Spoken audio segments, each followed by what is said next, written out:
दोस्तों, दानवीर कर्ण के बिना महाभारत की कल्पना तक नहीं की जा सकती। साथ ही इस बात से इनकार नहीं किया जा सकता, कौरवों के सेनापति कर्ण स्वयं पांडवों के प्रतिद्वंदी अर्जुन से भी ज्यादा बड़े धनुर्धर थे, जिसकी तारीफ स्वयं भगवान श्री कृष्ण ने किया था। कर्ण ना कि एक शक्तिशाली योद्धा थे, बल्कि बहुत बड़े दानवीर भी थे। बिना युद्ध का परिणाम सोचे अपने कवच कुंडल तक दान में दे चुके थे कर्ण। लेकिन कहते हैं कुसंगति का असर घातक होता है, और यहाँ कर्ण की दुर्योधन से मित्रता का ही एक परिणाम था, जिसके कारण उन्होंने कई गलतियां की थी, जिसने कर्ण को महाभारत के युद्ध में कमजोर बनाया। परंतु कर्ण के मृत्यु के लिए घातक बना एक ऐसा श्राप जो कर्ण के मृत्यु के लिए बहुत बड़ा जिम्मेदार था। लेकिन क्या आप जानते हैं, कर्ण के अंतिम समय में भगवान परशुराम उनसे मिलने क्यों पहुंचे थे? तो उन्होंने उस समय कर्ण से क्या कहा था? अगर आप नहीं जानते तो हम बताते हैं। दोस्तों, जैसा कि आप जानते हैं कि कुंती के पुत्र कर्ण का पालन पोषण एक रथ चालक ने किया था, और उसका नाम था अधिरथ। उसके कारण ही उन्हें सूर्यपुत्र भी कहा जाता था। बल्कि कर्ण के वीरता को देखते हुए दुर्योधन ने उन्हें अंग देश का राजा बना दिया था। जरासंध के हारने के बाद कर्ण को चंपा नगरी का राजा बनाया गया। वैसे दानवीर कर्ण जैसे योद्धा का जीवन भी एक तपस्या से कम नहीं था।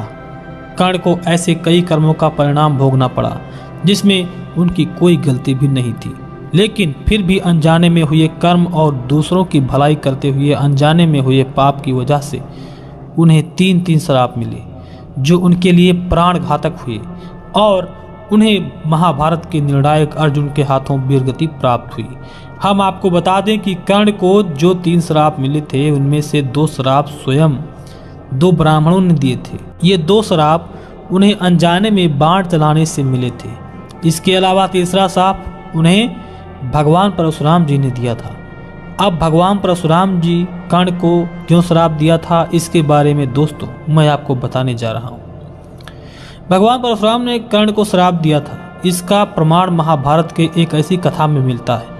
कर्ण जब शिक्षा प्राप्त करने के लिए द्रोणाचार्य जी के पास पहुंचे, तो द्रोणाचार्य उन्होंने कर्ण को शूद्रपुत्र कहते हुए इस वजह से मना कर दिया कि तुम शूद्रपुत्र। तब कर्ण निराश होकर अपने घर चले आए, और इसके बाद धनुष विद्या स्वयं परशुराम जी सिखाते थे।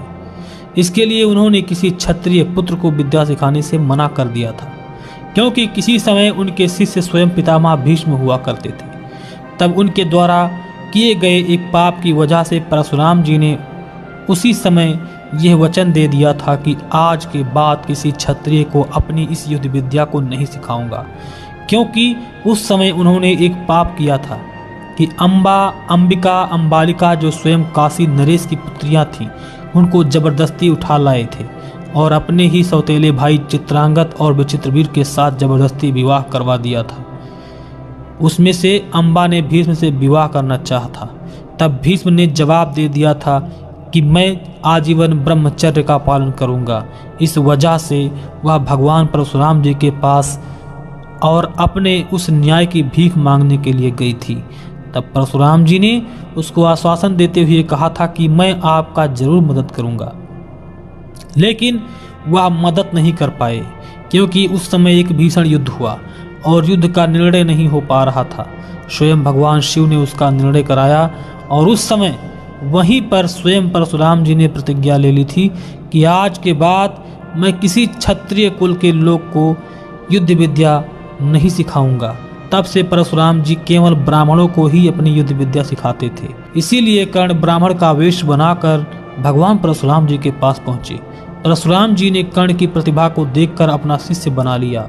एक दिन परशुराम जी युद्ध शिक्षा सिखाते हुए बहुत थक जाने की वजह के कारण वह थोड़ा आराम करना चाहते थे, और उन्होंने कहा मैं आराम करना चाहता हूँ। तब कर्ण ने अपने गुरु परशुराम जी के सिर को अपनी जंघा पे रख लिया, और परशुराम जी वहीं पर सो गए। तब कुछ समय बाद एक बिच्छू आया। उसने कर्ण के जंघा पर बार बार डंक मारना शुरू कर दिया, और उसकी पीड़ा इतनी भयानक थी जो कर्ण उसको सहन नहीं कर पा रहे थे। लेकिन क्या करते, अगर अपना जंघा हटाते तो उसी समय गुरुदेव जाग जाते। इसलिए उन्होंने अपना जंघा नहीं हटाया, और इसके बाद उनके बिच्छू के बार बार डंक मारने की वजह से जो गरम गरम खून निकल रहा था और वह जाकर परशुराम जी के शरीर से लगा और परशुराम जी तुरंत उठ पड़े हुए। और तब परशुराम जी ने कर्ण से कहा, इतनी घनघोर पीड़ा को सहने वाला कोई ब्राह्मण पुत्र नहीं हो सकता, तुम जरूर कोई क्षत्रिय हो। इसलिए मैं तुम्हें श्राप देता हूँ कि जब तुम्हें इस विद्या का काम आएगा तो उस समय तुम सारी विद्या को भूल जाओगे। इस तरह परशुराम जी ने कर्ण को श्राप दे दिया। जब कर्ण अर्जुन का कुरुक्षेत्र में युद्ध चल रहा था तब परशुराम जी की दी हुई विद्या को कर्ण भूल गए थे। अब कर्ण के मृत्यु के बाद परशुराम जी कर्ण के पास क्यों आए थे? दोस्तों, महाभारत के युद्ध के बाद जब कर्ण अपनी अंतिम सांस ले रहे थे तब परशुराम जी उनके पास आए और कहने लगे, इसी दिन के लिए ही तो मैंने तुम्हें श्राप दिया था कर्ण कि हे पुत्र, इस युद्ध में तुम्हें विजय होने के बावजूद भी कुछ नहीं मिलेगा।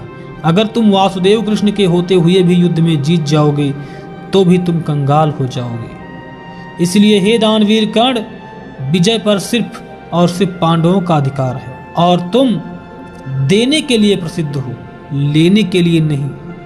इसलिए अपनी भाग्य से संधि कर लो पुत्र। अभिमन्यु के हत्या में भाग लेकर दुर्योधन के कब्ज से तुम मुक्त हो चुके हो और सब कुछ जानकर भी अनजान ना बनो।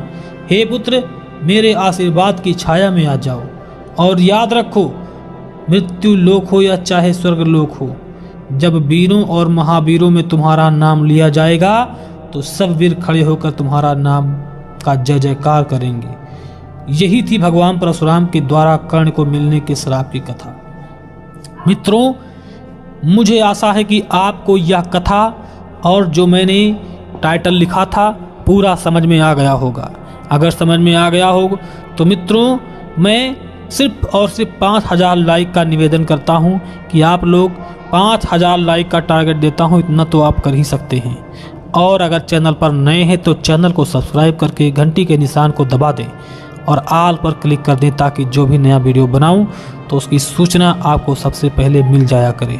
अगर आपको इसका दूसरा पार्ट चाहिए तो कमेंट बॉक्स में ज़रूर बताएं और कमेंट में जय श्री कृष्ण ज़रूर लिखें, जिससे हम समझ पाएँ कि आप लोग आज भी भगवान श्री कृष्ण और ऐसे बड़े बड़े योद्धाओं के भक्त हैं। लेते हैं विदा, मिलेंगे नए ऐसे ही टॉपिक के साथ। तब तक के लिए जय श्री कृष्ण, जय हिंद, जय भारत, वंदे मातरम।